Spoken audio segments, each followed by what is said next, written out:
السلام علیکم guys, you watching Pirenne بطول نازش، اور آج کا ہمارا جنرل اسٹڈیز کی جو سیریز چل رہی ہے لیکچرز کی، اس میں ٹاپک ہے structural violence and direct violence. Direct violence: every thing from threats in psychological abuse to rape, murder, war and genocide belong to this category. Basically اس میں جو ہے تمام قسم کی دھمکیاں ڈائریکٹ وائلنس میں آتی ہیں، اور اس کے علاوہ سائیکولوجیکل ابیوز ڈائریکٹ وائلنس میں آتا ہے. خدا نخواستہ کسی کو ریپ کرنا ڈائریکٹ وائلنس میں آتا ہے، کسی کا قتل کرنا ڈائریکٹ وائلنس میں آتا ہے، جنگ کسی سے لڑنا ڈائریکٹ وائلنس میں آتا ہے. Genocide belong to this category, اور اس کے علاوہ جو جینوسائیڈ ہے، کسی کی نسل کشی کرنا بھی ڈائریکٹ وائلنس میں آتا ہے. Direct violence is the violence which directly affects a person. یہ جو وائلنس ہے، اس قسم کا وائلنس ہے کہ جس میں جو وائلنس ہے وہ ڈائریکٹلی افیکٹ کرتا ہے کسی بھی شخص کو، کسی بھی جینڈر کو. So it's directed to specific person and it's quite visible. کیونکہ یہ جو ہے واضح طور پر کسی ایک شخص کے خلاف کیا جاتا ہے، تو یہ جو اس قسم کا یہ جو وائلنس ہے وہ واضح طور پر نظر آتا ہے. اسٹرکچرل وائلنس کی اگر ہم بات کریں تو structural violence is displayed when as a result of social stratification processes there is a damage in the stratification of human needs including survival, welfare, identity, freedom etc. اس قسم کے وائلنس میں بیسکلی کسی بھی چیز کی ساخت کے ساتھ چھڑا جاتا ہے. اسٹرکچرل وائلنس اس کے نام اسی لیے ہے.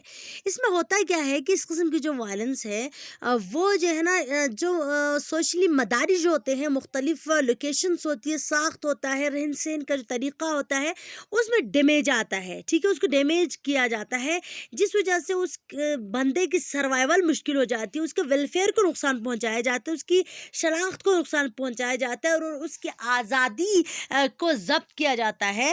تو یہ جو ہے بیسیکلی اسٹرکچرل وائلنس ہے. So this type of violence is usually caused by set of structure both physical and organizational. تو اس طرح کی جو وائلنس ہے یہ بیسیکلی کسی جگہ کی، شخص کی، چیز کی ساخت تبدیل کر کے، یا جو ہے اس کی فزیکل آرگنائزیشن کو تبدیل کر کے جو ہے اس قسم کا وائلنس روا رکھا جاتا ہے. It's worst of these three kinds of violence because it is the origin of all and kills and affects more people. یہ جو ہے نا سب سے خطرناک قسم کا وائلنس کہا جاتا ہے اس کو، کیونکہ یہ جو ہے اس قسم کا یہ جو وائلنس ہے وہ تمام دوسرے اقسام کے وائلنس کی وجہ بنتا ہے، تشدد کی وجہ بنتی ہے یہ.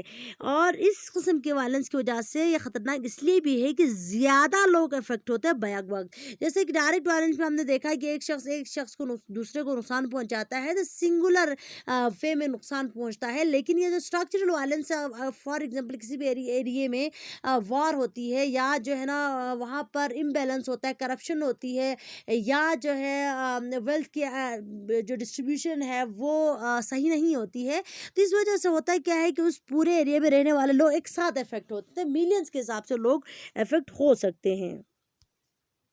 It is also a form of indirect violence and sometimes even unilateral. اس طرح کی یہ جو وائلنس ہے وہ جو ہے انڈائریکٹ وائلنس کی جو ہے ایک قسم ہے، and sometimes even unilateral. کبھی کبھار یہ جو ہے نا ایک طرف سے ہونے والا ظلم اور تشدد ہو سکتا ہے. The actions that cause hunger, for example, are not designed and made directly for purpose, but they are result from capitalist economic policies and unfair distribution of wealth. Example آپ کے پاس یہ ہے کہ اسٹرکچرل وائلنس کی کہ یہ جو hunger پھیلتا ہے، بھوک پھیلتی ہے، لوگوں کو کھانے کے لالے پڑے ہوئے ہوتے ہیں، تو بیسیکلی دیکھا جائے تو یہ جو ہے نا اس کی جو وجوہات ہے، اس کو اگر ہم ٹریس کریں تو اس کی وجہ بنتی ہے indistribution of wealth, unfair distribution of wealth ہے، اور اکانومک جو پالیسیز ہے وہ پراپر نہ بنے کسی بھی علاقے میں. تو انڈائریکٹلی یہ جو ہے کیا کرتا ہے، افیکٹ کرتا ہے کسی بھی معاشرے کو، اور اس میں مختلف خرابیاں پیدا ہوتی ہیں. سو unlikely direct violence, this type of violence is not usually visible. یہ اس قسم کے جو وائلنس ہے وہ ویزیبل بھی نہیں ہوتی ہے، پراپر نظر نہیں آتی ہے، کیونکہ یہ جو افیکٹی ہے وہ جو ہے نا متاثر ہوتا ہے اور واسٹ ایریا متاثر ہوتا ہے، تو واضح طور پر وہ جو ہے نہیں نظر آتا. فار ایگزامپل پہلے والی جو ایگزامپل تھی ڈائریکٹ وائلنس میں ایک شخص دوسرے پر ظلم کرتا ہے تو پھر وہ واضح نظر آ جاتا ہے، لیکن اس کے دوسری ایک ایگزامپل یہاں جو ہے گلچنگ نے بھی دی ہے. وہ کہتا ہے کہ اگر ایک مرد ایک عورت پہ ظلم کرتا ہے تو واضح طور پر معاشرے میں نظر آ جاتا ہے، یہ ڈائریکٹ وائلنس ہوا. ان ڈائریکٹ وائلنس میں ملین جو ہسبینڈس ہوتے ہیں اگر وہ ملین اپنی وائفس کو اگنورنس میں رکھیں تو یہ جو ہے کیا کہلائے گا، اسٹرکچرل وائلنس کہلائے گا. اس میں جو ہے زیادہ لوگ افیکٹ ہو رہے ہیں اور ان کا رہن سہن اس وجہ سے افیکٹ ہو رہا ہے. سو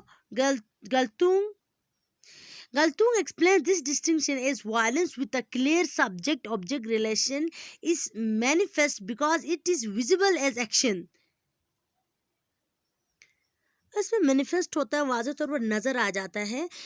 یہ جو ہے نا because it is visible as action, یہ جو ہے ایز ایکشن کے طور پر جو ہے واضح طور پر نظر آ جاتا ہے. سو distinction as violence, Galtung explains this distinction as violence with a clear subject object relation is manifest because it is visible as action. تو وہ کہتا ہے کہ سبجیکٹ آبجیکٹ کے ریلیشن سے ایک ایگزامپل وہ دے دیتا ہے کہ ایک بندہ وہ افیکٹ ہو رہا ہے، دوسرا جو ہے افیکٹ ہونے کی وجہ بن رہا ہے. So according to Galtung is such a situation violence is visible because both subject and object are visible. اس طرح کی جو وائلنس ہوتی ہے بعض دفعہ وہ واضح نظر آ جاتی ہے کیونکہ سبجیکٹ بھی کلیئر ہے، آبجیکٹ بھی کلیئر ہے. لیکن دوسری طرف اگر ہم دیکھیں ایک ایسی وائلنس جس without this relation is structural, یعنی کہ اگر سبجیکٹ آبجیکٹ ریلیشن موجود نہ ہو کسی قسم کی وائلنس میں، پتہ نہ چلتا ہو کون ظلم کر رہا ہے، وائلنس تشدد ہو رہا ہے کسی سے اور کوئی سہ رہا ہے، تو اس طرح کی نظر نہ آنے والی صورت میں وہ اسٹرکچرل وائلنس کہلاتا ہے. Thanks for watching guys. Please like, share and subscribe for more videos. Thank you very much.